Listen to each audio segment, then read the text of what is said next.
All right, thank you everyone for joining another episode of our Power Ninja series.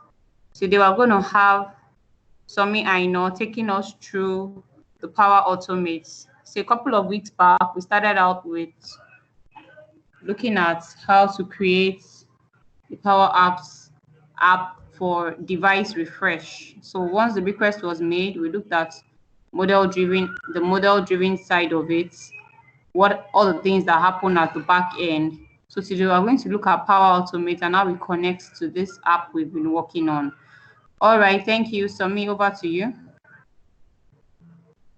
All right, thank you very much, Ryan. Good evening, everyone. I know about me, and I'll be taking the Power Automate section of what we've been going through for some weeks now. All right, so our the whole session we've been having was just taking people through Power Platform, all tools available in Power Platform, and how you could use each of them to automate your business processes. So for new people joining us, and maybe today is your first time, let me just give you a brief introduction to what Power Platform is all about. So Power Platform, it comprises of Power Apps, Power Automate, Power BI, and Power Virtual Agents. So a combination of these four different tools are what makes up Power Platform, and it's basically designed to give everyone possible the ability to create solutions to accelerate business. So with the Power Apps, as if you've heard anything about Power Apps, it just gives people the capability of turning ideas into solution by building custom apps to help with data capturing or whatever you want your apps to do with no code with virtually no code.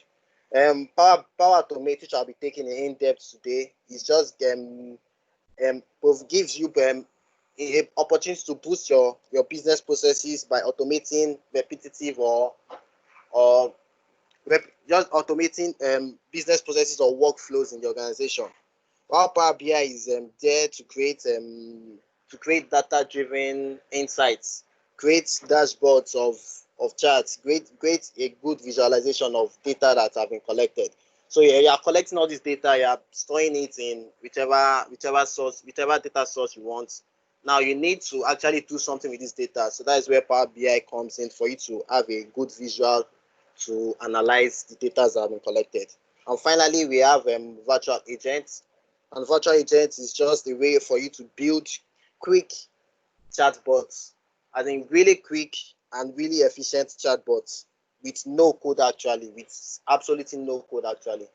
So the main topic for today is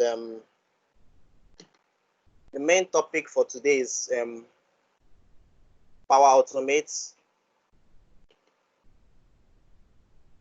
and I would start that now.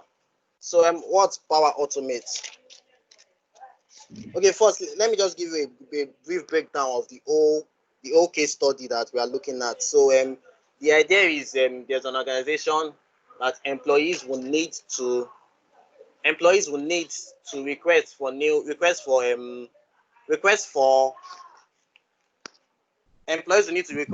laptop whenever their old ones are faulty, or whichever problem is with it. So the idea is, on the Power Apps, employees will go there.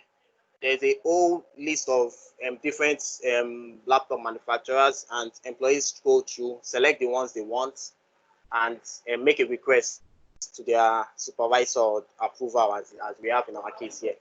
Then this is being saved on the CDS, which I think we took that about 3 weeks ago or 4 weeks ago, thereabouts. It's being saved on the CDS, and then data from the CDS are being displayed on the model-driven app, which is what I think we did last week. We did last week model-driven. So now here I am taking through the automation process, so that these documents are being saved. Hello? Hello. Yeah, so as I was saying, these documents are being saved on the CDS, so they are being saved. What's going to happen? We need an approval stage, approval workflow to start. So that's what I'll be taking in today. Okay, so what's Power Automate are we actually looking in today? So as I said earlier, Power Automate is part of the Power Platform, which is also in the Office 365 suite. So Power Automate just basically gives you the capability of automating business process by building workflows based on certain triggers and actions. So triggers and actions, those are two keywords in Power Automate. Triggers and actions.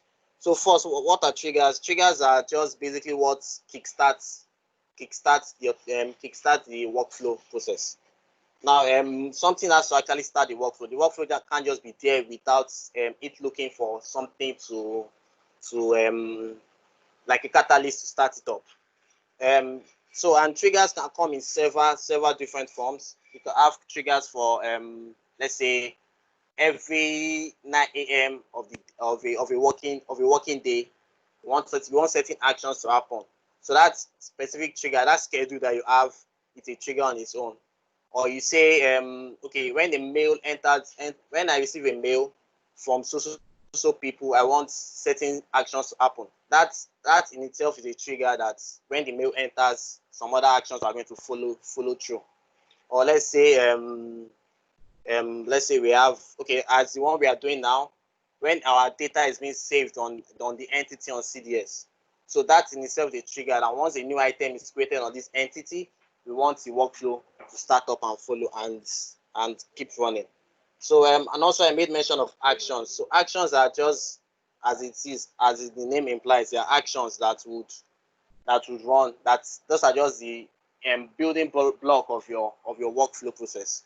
So after the trigger has kickstarted after the trigger has kickstarted the workflow process for you, these actions that you have imputed in your workflow, in your Power Automate flow, will just keep running in sequential order as you've imputed in your flow. So I'm going to be opening it up. Okay, I'm going to be opening up the environment that we have currently now.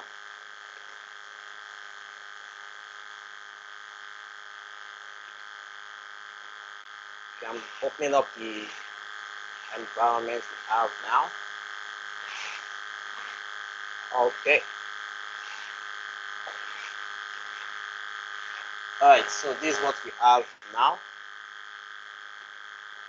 These are our Power Apps. Let me just take it back to the beginning. These are Power Apps main, Power Apps section that we have. So our app that we've been creating from, I think that the first thing we did was creating our app, which is our device authoring app. I'm just going to play it out. So those who are joining us for the first time will see how the whole case problem is runs from the beginning to the end. So this is the app that we have, which gives employees a whole list of device manufacturers to choose from. After selecting it, you can select the ones you want to just compare together, which later on you can select the actual laptop you want, and you can save your request. So this is just trying to show you all what we've done from the onset. So now this request we just did is being saved as I said earlier, it's been saved on the entity on CDS. So I'm going to open up the entity just to show you guys the back of it all. This is our entity that we've created just for this request to save all the requests that have been made. You can see this was the request I made just now for HP full book. So now I'm just going to go to Power Apps and Power Automate, so we can just look at what is there and what is available for you to use. So and Power Automate, it gives you an opportunity to connecting to several different kind of services. because you will need to make workflow that might interact with some other services that is not really in the Office 365 suite of apps. So Power Automate gives a lot of connectors, as they are called, to several different apps or services online. So I'm going to open up the list of connectors that we have so you can see through them all. So I think last I checked, we had about I think 275. I think last I checked, there was about 275 connectors available, and that keeps increasing every month. That keeps increasing. So these are a list of connectors that is available. So connectors are just okay. Like now we have our Outlook here, so we know that we can perform certain actions with this Outlook when we are creating our flow. We have SharePoint here. Okay, that will just let us know that when creating our flow, we have certain actions or triggers that will be based around SharePoint. So like that, it goes for everything. And we have a whole lot of connectors that you could use. We have Slack, GitHub. I think there's Twitter, Instagram connectors there. So there are a lot of different things that you could look into to try and if you have a process that needs this, you can use it to automate that. So, and one good thing about Power Automate, if you are not conversant with it, one good thing is that it gives you a whole lot of templates that you can just use to follow on, to build on. Yes, let me say like that, to build on. So there are a whole lot of templates that's available for you, and you can build on those. I'm not going to open up the template section. I'm going to show you all templates that we have. So we have a template for save email attachments to our OneDrive. So this one will be using when an email enters with attachment, save the attachment to this place. So it gives you a whole lot of templates that you can just come here, and if you're not that used with Power Automate, you can always come here to choose a template and just build on that template to expand it to what you need it to be. So yeah, we can filter the templates and choose the ones you want. So I'm just going to go back to the beginning of the section here. Okay. All right. Okay. So now this okay. So I've shown you all templates, showed you connectors. Let's just go to creating our new flow, our new Power Automate flow.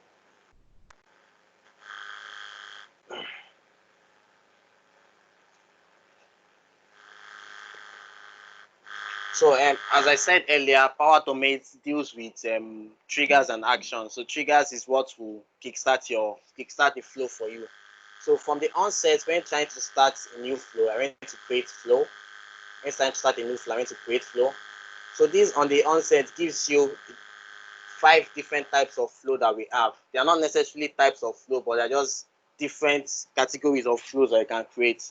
Now, first we have an automated flow. As the name implies, automated flow is triggered by. So this kind of flow just it just waits and looks at a particular, as where it directed it looks at it and waits for something to happen there. Once that happens, the flow starts for you. So that's just all what automated flow for. It just is waiting for a particular action to trigger it.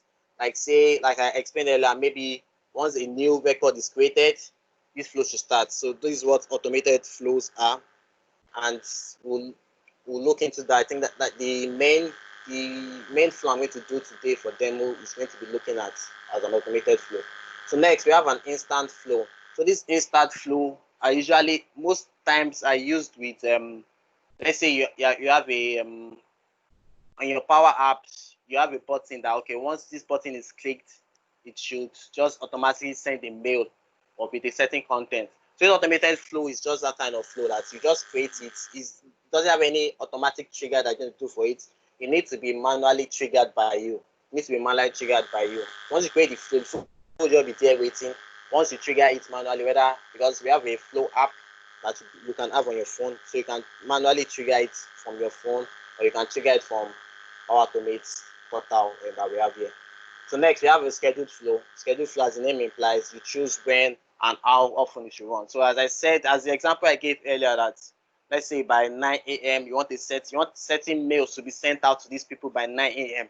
That will be a scheduled flow, because the flow just sits idle until when that specific time, the time is specified for it. Once that reached that time, the flow runs. So that is what the scheduled flow is. So we have UI flow. Now this UI flow is a bit more advanced, because so the UI flow basically provides RPA kinds of solutions that you will need. RPA meaning robotics and process automation. So that's just if you want to have like, let's say for example you have a certain software on your laptop that is kind of ancient, it doesn't really interact much with the internet, doesn't have an API, and you still want flow to be running based on that app, you can use a UI flow here. UI flow will just it creates a kind of solution that will record okay, it basically records your actions that you're taking on your physical computer. It records those actions and can replay it whenever the flow is run. It will just replay certain actions that you've recorded in the past and just replay it whenever the flow is run. That's what the UI flow is about. And we have a business process flow. So I think the business process flow, I think we did a little bit of that in the model-driven section of things. So the business process flow is just kind of, you're leaving a step or guideline for people to follow in a particular process. Like let's say you're having an onboarding process, you can do a business process flow with that. But business process flow most times goes hand in hand whenever you're using a model-driven app. It kind of goes well with model-driven apps. So it just gives you certain steps. Okay, after this, like let's say in the onboarding process I'm talking about. So after let's say after the user has been created in the AD, so after that particular set of process has been done, just takes you to the next step, to the next step, to the next step, like that. So that's what the business process flow does. All right. So and down here we also have list of templates that you could easily just use to start your flow and build on that. You can search for templates based on key names, and you can just use to start your flow from that. So I would be starting the flow based on the solution we had. So the flow process that we have that we are trying to replicate here, it just goes as so. First, the requester goes on the person who is requestor goes on the app to select the device he wants. Once it saves, it goes into entity, which I showed you earlier. It goes into entity. So now the kind of flow we want is that once someone requests, it should send a notification. It will send a notification. Okay, first and foremost, send a notification to the person requesting that, okay, your request has been received and it's going to be worked on. It's going to be worked on. So after that happened, we want like an approval to go to the supervisor you chose. We want an approval to go to the supervisor you chose, which will reveal what you've done. The approval you kept here, and an approval mail will be sent to that email, which it will reveal what you've done, and you can choose to either approve or reject the request you just made. After it does that, we want the flow to send a mail to the requester that, yay, your request has been approved. So be expecting your laptop in so date. Then also we have a column in our CDS and our entity which we want to update to say that, okay, this has been approved or this has been rejected. So that's just basically how the flow is going to run. So I'm going to start that sorry, please, with this little thing I've said, do anyone have any questions before I start on the flow itself? Anyone have any question or something you want me to recap before I start on the flow itself?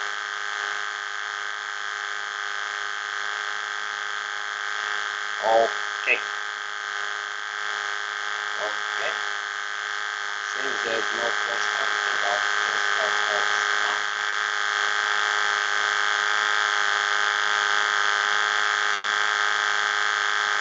I'm trying to bring the flow process of our following for this so that we can be looking at it and have a visual of what we can expect.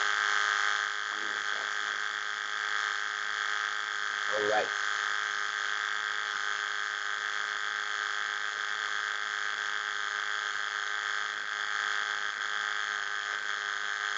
Okay, so this, as I said earlier, this is the flow process we have. The requester uses the app, the Power app with it to make a request. It goes to the supervisor for approval. Supervisor can either approve or reject. The supervisor approves, it sends a, the supervisor approves, it updates the record on the entity. It updates the record to say that, okay, this record has been approved. And after the record is updated, it sends an approval mail back to the requester that, yes, your request has been approved. If it is rejected, it still updates the record to say that, okay, this request has been shut down. We're not going on with this again. And it sends a mail to the requester that it has been rejected. All right, so let's go into the flow to actually start the flow right now. So as I said, now we want the flow to look at the entity. And it could be anything, whether we have an Excel sheet that we want that when a new role is created on this Excel sheet, we want it to do some certain action. It could be your SharePoint list that once a new item is created on this SharePoint list, it should do certain action. It could be a document library that once a new document is uploaded, it should do certain actions. Or once a document is modified or a record is modified, it should do certain action. But here we are using it with our entity. So I think what we need is an automated flow, because we don't want a flow that is looking at that entity, waiting for a new record, a new request to be made before the flow starts. So we choose our automated flow. Now we can give our flow a name and select the trigger we want. But I just want to do everything inside the flow builder that we have. So I'll just skip that.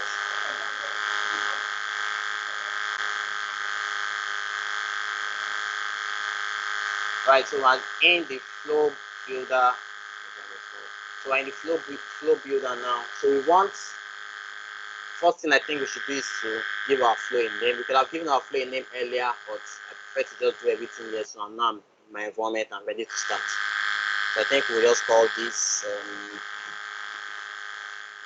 device request approval. Okay.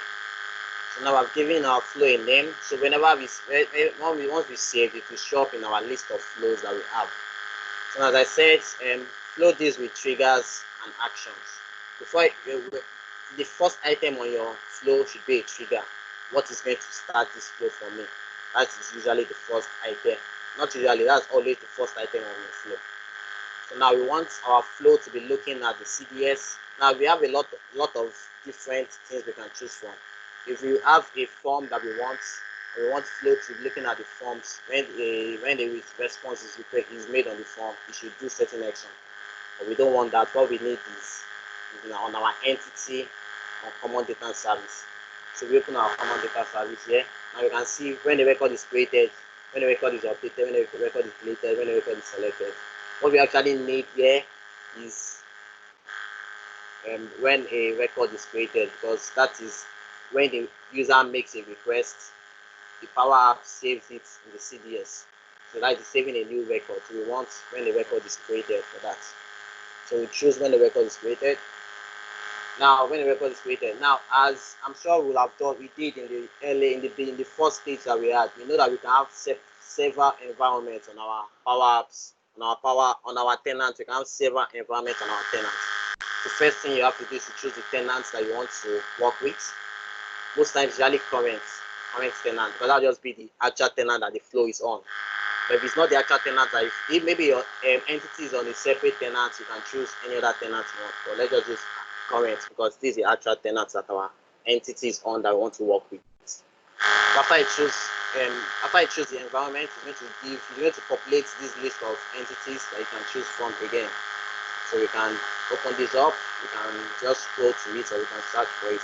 Let's just scroll through. So it shows the list of all entities currently in this environment chosen. So I think we're using the device order. Yeah, that's the entity. Device order, that's the entity that we're working with here. So device order. So next we have the scope. Now the scope is just basically going to just give you, I think, team, organization, or just user. So it might just be if you just want this particular flow to be looking at the user, just me. Whenever I do this, it should run this for me. Or we want it to look at just the unit of like the unit I'm in. It should look at anybody in my unit who makes a record. It's going to run this flow whenever anybody in my unit made a record. But for the problem case we're looking at is towards a organization-wide solution that everybody in the organization, if anyone makes a request, the flow should run for that. So we're going to choose organization. So now we've done our trigger now. So whenever a new record is created on our entity, this flow is going to start. Let's just save that for now. Okay. I tried saving now and it said you need at least one trigger and action. You can't just have a flow that is just a trigger with nothing to do after it has been triggered. You can't just trigger it unnecessarily. So we will need to have an action that after this flow has been triggered, I want certain action to occur. So now we're going to choose our action, and based on what I said, okay, I think we'll put one extra here to send an email to the requester that the request has been made, and we'll look into that for you. So let's do that next.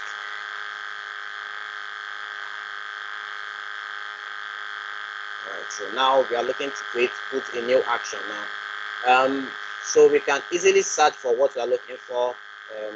Because I want to email the requester, so I can just choose email, search for email, and to bring you a list of actions that correlate with that. Or I can select my Office 365 here, and it gives a list of Office 365 actions that can occur.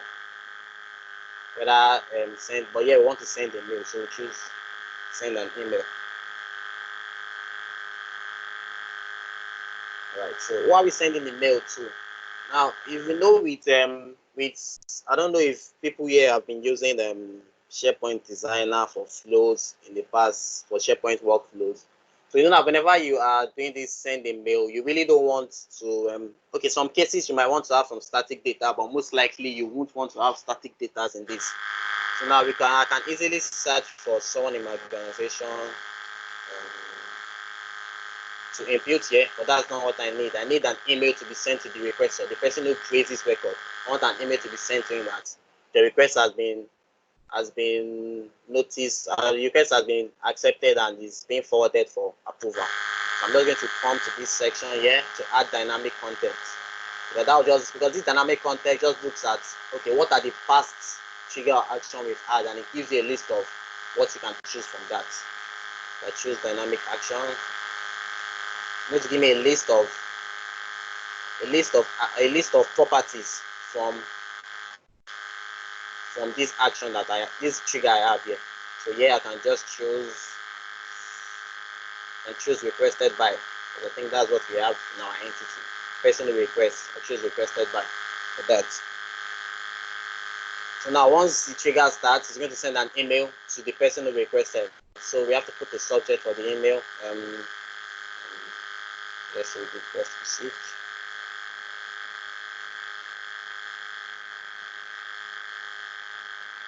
Request received. And put the body of the email that's going to be sent. So you can always put dynamic content in this to just make sure that the email is kind of personalized to this particular subject you're talking about. I say your request for. So I can choose the device name, since that is also being saved in our entity we are connected to. It's your request for device name. So include that for me once the request has been made.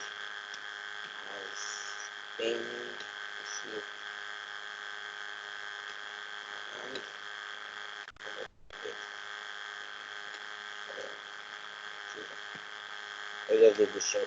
Let's leave it short like this.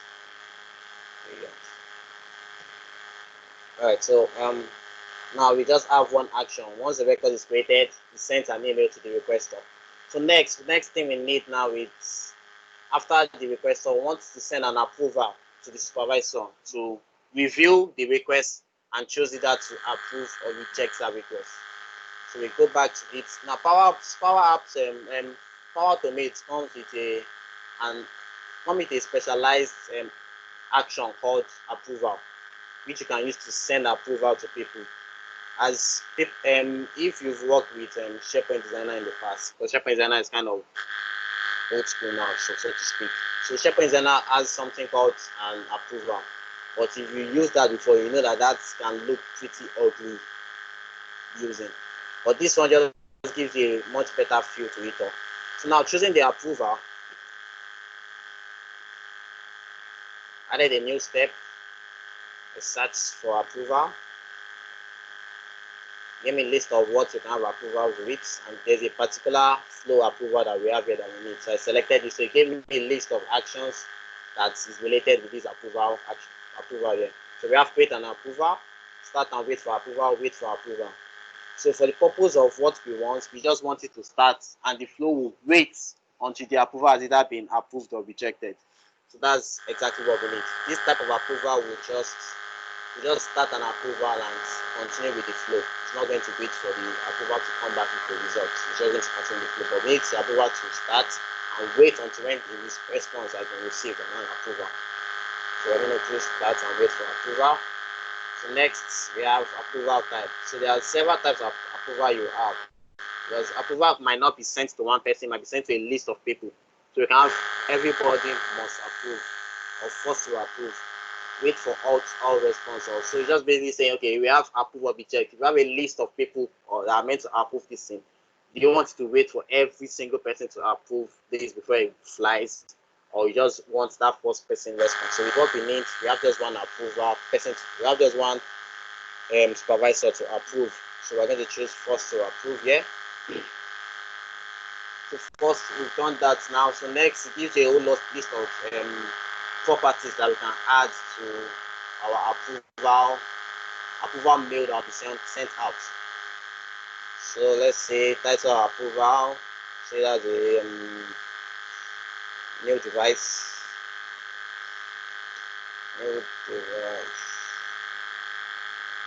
requests. Okay. So now if we look at our dynamic content now, we have the dynamic content of properties coming from when record is created. Sorry. So whenever you have a new action, any properties of that action will be added into the dynamic content that you have here. So when we're looking at our email, the only dynamic content we have here was from the preceding action we had here, which is item is created. Now when we're in our approval here, the dynamic content we have here properties of the email that we have here and the trigger we have here also. So let's say we want to personalize our title to say approval request for, let's put the device name in there. So you need to say approval request for HP, so approval request for from Apple, so like that. So next we have here is assigned to. So now assigned to is going to stand as the person or list of people that are to make approval on that on the approval being sent. So now we can always, if it's going to be just a particular person, let's say we have our approval is just going straight to the MD to approve. You can just type his email here and that's done. Or it's going to a department has an email. You can just type the department email here and that's done. It's just sent to everybody in that group, and the first to do that will respond. But yeah, what we need, we already have our email stored. The email of our person approving is going to be stored in our entity. We are inputting it in our Power Apps, need to be stored in the entity. So on the flow, we just choose that particular field in our entity. And that field is the approval field that we created earlier on in our entity earlier on. We select our approval. So now we have details. Now we are sending approval to someone. We want to give the person certain. We have to give you details of what is about to approve. Now we know that the title is telling him that it's a device request. You want to put certain details in the body that will just give him a full idea of what is about to approve for. So we can also add dynamic content here also, but let's put that in now. Okay. So I think I wrote a message that we could just put in the detail. Okay, so say a new device was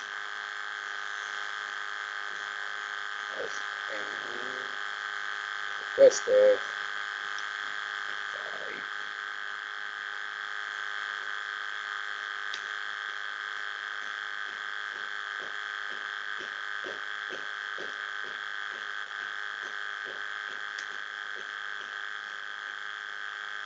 So let's choose the new request have been requested by this person. So let's add more details into it so that the person approving will have something to work with. Let's put the device name. Device name.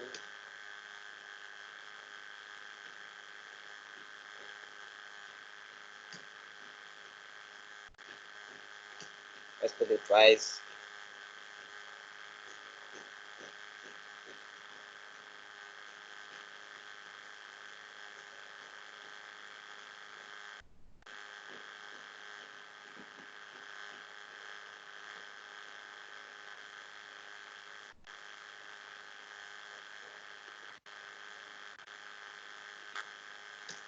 Let's put the let's put the departmental contribution. That was one of the fields that we added there. I think that was the calculated field that we added earlier on. Departmental contribution. Also.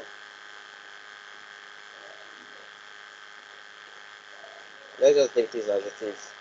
So now our flow is on what we have now. Our flow is ready to go, but we still need extra steps that after this approval has come in, what's going to happen when it's approved, or what's going to happen when it's rejected.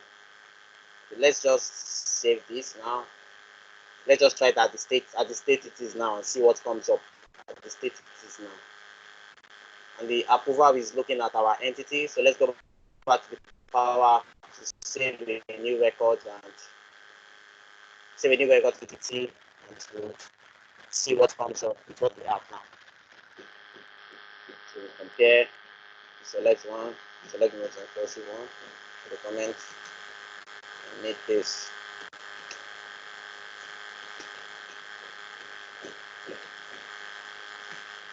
I'm just put my email here as the approval, so I'll get the mail on here. Let's send the approval. Let's send the request. So the request has gone. Let's look at the entity if we actually came in our entity.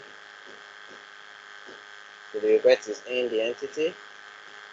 So let me check my mail and see if that entered in my mail.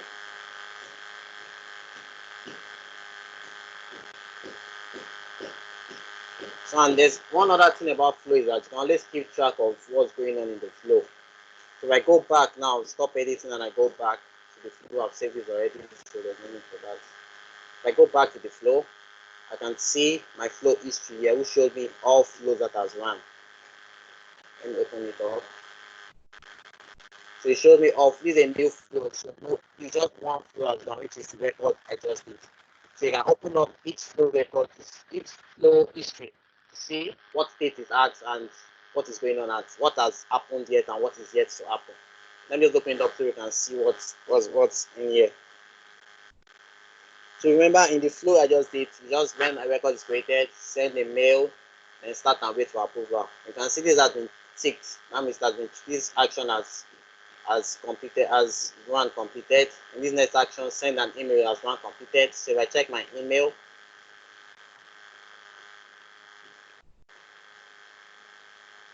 the email is in there. I know, I think something wrong with that. Your request for this has been received and forwarded for approval. Regards. So which is this action has sent already, that sent the mail already. So next we have our start and wait for approval. So your approval has been sent, but it hasn't been approved yet. So it's still waiting. You can see this symbol here. It's still waiting for this action to complete. To start and wait for approval. And the approval has been sent.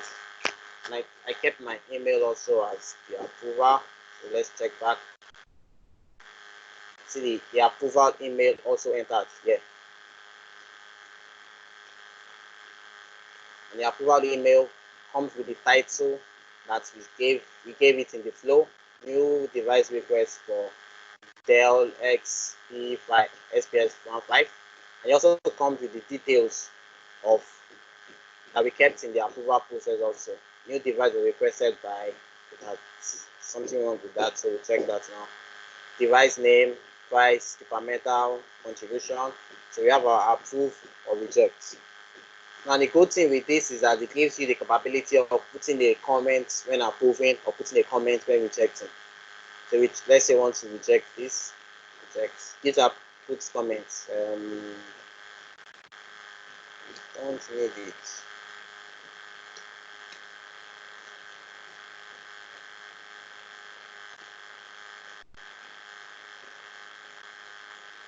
Yep, sorry for me. Can I ask a question? Yeah, you can.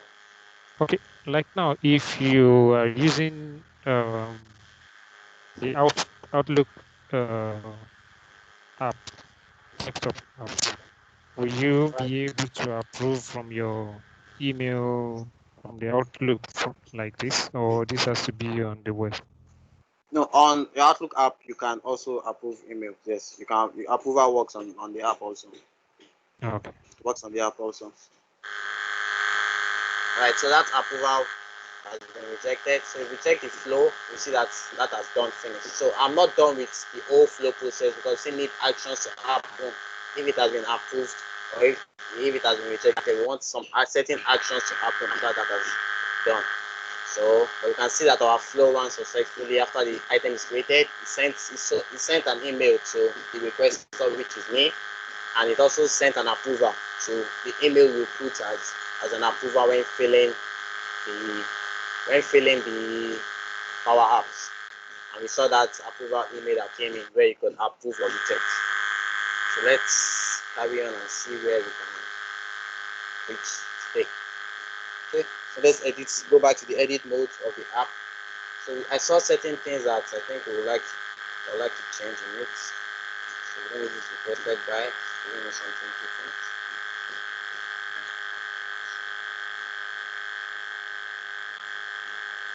So the approval. Right, so this is the approval we have, and we saw every details we kept here came up in the mail. We could also like link to the item to approve. Let's say for example,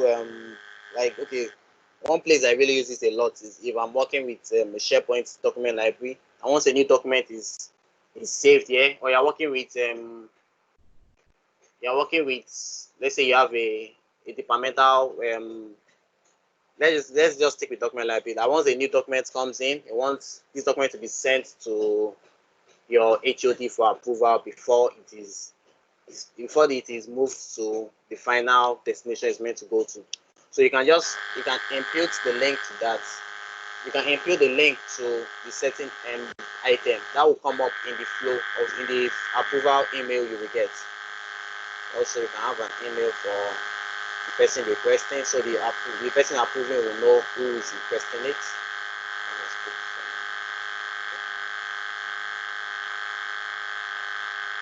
Right, so and certain cases you might need to have attachments to your approval. So there's also provision for that, inputting approval attachments. In certain cases you might need more than one attachment. You can also just keep adding. Right, so let's close that up. So I'm just going to go to the next step. I might not continue that because of time that we have. I'll just show the next step that we are to look at. So looking at the flow that we have, after the approval, the next step is this decision here. If it has been approved, one through a certain actions. If it has been rejected, one through another different actions. So we have two separate things we can use for that. I'm just going to show you those two before we move on. Before I think time is going on. So we have this control here. It gives you a list of what you can do. Now we have switch here. I'm sure if everybody should have a basic idea of what switch is. If you are a programmer, you know what switch is. So switch will just give you a certain property and just compares it with a list of the list of possible values that the property can have. Look at this switch. So you just put the property here, and you can have a list of different possible results that property could have. So it looks, once this flow has gotten to this stage, it comes here and waits, looks at this property and scroll through all values that you have. So let's choose dynamic, some content here, and we need to look at the outcome of the approval. So you can see now dynamic content now is showing the properties of all preceding actions. So now we have the properties of the approval, we have properties of the email sent, and we finally have properties of the trigger earlier on there. So now we need to look at the outcome of the approval, whether it has been approved or rejected. Now we could use this switch for that. If that's the main reason for using switch is if what you are comparing, the condition you are comparing can have more than two, can have a long list of possible outcomes. That is when switch is best used for. But here we just have our outcome is either approved or rejected. Using the switch, it will work also, but it's really not necessary to use a switch. So let's remove that. I want to show you that there's an option of using switch for that. If you have a condition that is looking through a long list of possible results, that's when a switch is best used for. So now for what we have here, we just a simple check if it is approved or rejected. So here we have what we call condition. So open a condition, you will see that this is exactly what we need. So condition just run this check for you, and if it is true, does this action. If it is false, does this other action. Okay. So let me just do that. Put our outcome in here. So let's check if the outcome is equals to approved. And there's a list of what we can have here. If our outcome contains certain keywords, if our outcome doesn't contain certain keywords, you should do different stuff for it. If our outcome is not equal to approved, we can have that. If our outcome doesn't end, these are just different kind of conditions that we can use to check. Now you might have certain need to have multiple conditions.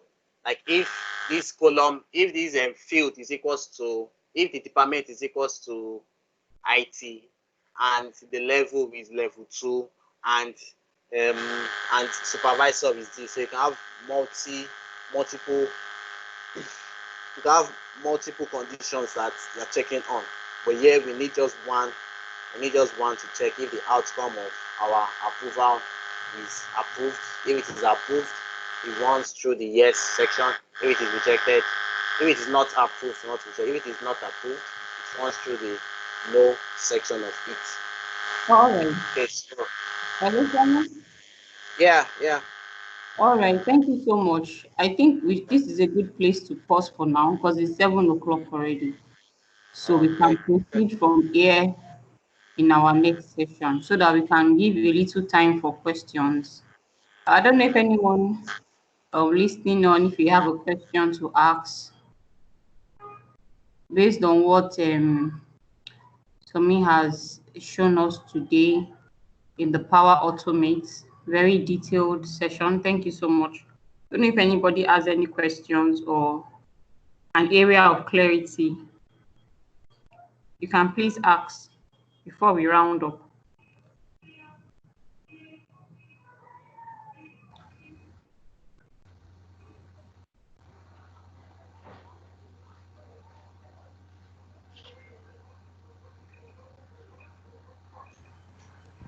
Yep.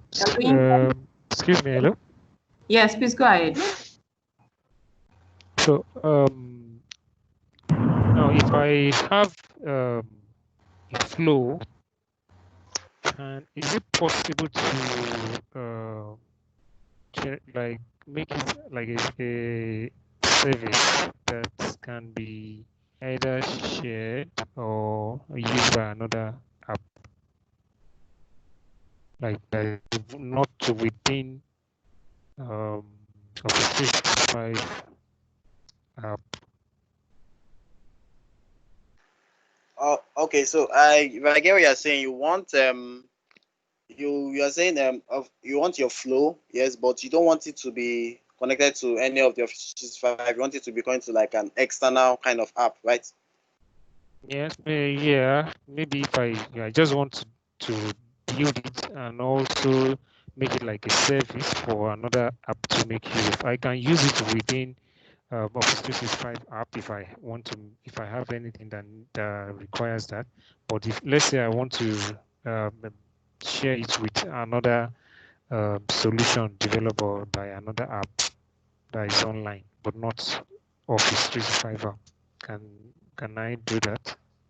Okay, there are several options in that case. Because if you were here earlier, there's a list of connectors that I have. Those are all online apps or services, as you say. They are online that Power Apps have actions for. There's a whole list of that. But peradventure, one you're actually talking about isn't really in this list. There's an opportunity for you to create custom connectors. So create custom connectors. That's a bit more advanced because that will need to you to do a little bit of coding on your end for that. But there's a whole list of apps that we have, a list of applications that you can connect with. And if what you need is not really in this list, then I think the option for you to create your own custom connector that would link up your flow with whatever custom app you are utilizing. Okay, thanks. Yeah. And also, okay, the one thing I should have just mentioned, if like, okay, if your the app you're running with, if it is saving on, let's say, an SQL SQL server on premise, also there's still a connector for you to connect to that, a default connector for you to connect to that also. All right. All right. Thank you so much. Is there any other questions? Yeah, hello. Yes, please. Yeah, my own question is it has to do with the previous classes. I don't know, maybe the video is available so that we can practice on our own, so that we can be on the same page with what we are doing currently. Yes, the videos are available. I did a tweet, I think it was last week Sunday, with a compilation of everything that we've done so far, links to all the videos that we have uploaded on YouTube. So I'm dropping my handle in the chat box to be able to find me, and then you see all the links. I'll just upload tonight with another tweet. I think I've not put in 5 the and 6. for last week, so I will do that now. My handle is Foyinb. Okay. Yes, Foyinb as in ball, Foyinb. Okay. All right. Thank you very much. You're welcome, sir.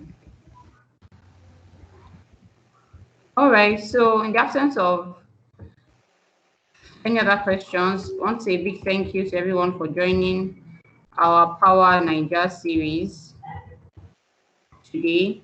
And we want to encourage us to try out everything that we've been teaching so far. And we look forward to seeing you same time next week, Saturday. Have a great week.